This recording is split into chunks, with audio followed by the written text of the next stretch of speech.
Hey guys, അപ്പം ഇന്നൊരു healthy weight gain recipe കണ്ടാലോ? അയണും കാൽഷ്യവും പൊട്ടാസ്യവും വൈറ്റമിൻ എയും സിയും ഫൈബറും എല്ലാം അടങ്ങിയിട്ടുള്ളൊരു ഫുഡ് റെസിപ്പിയാണ് കേട്ടോ ഇത്.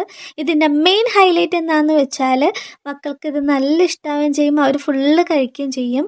അപ്പോൾ ഞാനിവിടെ ഒരു ബീട്രൂട്ടിൻ്റെ ഹാഫ് പോർഷനാണ് കേട്ടോ എടുത്തേക്കുന്നത്. അത് ചെറിയ ചെറിയ പീസായിട്ട് കട്ട് ചെയ്തെടുക്കുക, പിന്നെ നന്നായിട്ട് തന്നെ ഗ്രൈൻഡ് ചെയ്തെടുക്കണം.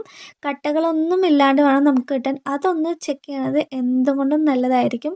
ഇതിൻ്റെ മെയിൻ ഇൻഗ്രീഡിയൻറ്റ് എന്താണെന്ന് വെച്ചാൽ കണ്ണങ്കായ പൗഡറാണ്. ഞാനിവിടെ ഹോം മെയ്ഡായിട്ട് ഉണ്ടാക്കിയിരിക്കുന്ന കണ്ണങ്കായ പൗഡറാണ് കേട്ടോ, ഉണക്കി പൊടിച്ചത്.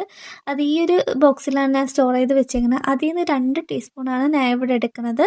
പിന്നെ അത് കഴിഞ്ഞ് നമുക്ക് ആവശ്യം പ്യൂരിയാണ്. ഈ ബീട്രൂട്ടിൻ്റെ പ്യൂരിയിൽ ഉണ്ടാക്കി വെച്ചേക്കുന്നത്, അതാണ് നമുക്ക് ആവശ്യം.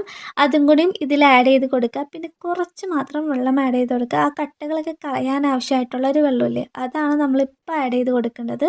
ഇത് നന്നായിട്ട് തന്നെ കട്ടകളൊക്കെ കളഞ്ഞെടുക്കണം. പിന്നെ നമ്മൾ സ്വീറ്റ്നെസ്സിന് വേണ്ടി ഡേറ്റ്സ് പൗഡറോ പനക്കൽക്കണ്ടോ എന്ത് വേണമെങ്കിലും ആഡ് ചെയ്ത് കൊടുക്കാം. അതും കൂടി ആഡ് ചെയ്തിട്ട് കുക്കിങ്ങിന് ആവശ്യമായിട്ടുള്ള വെള്ളം കൂടി ഇതിലേക്ക് ആഡ് ചെയ്ത് കൊടുക്കുക. പിന്നെ കുക്കിങ്ങിനായിട്ട് കുറച്ച് ടൈം നമുക്ക് ആവശ്യമായിട്ടുണ്ട്.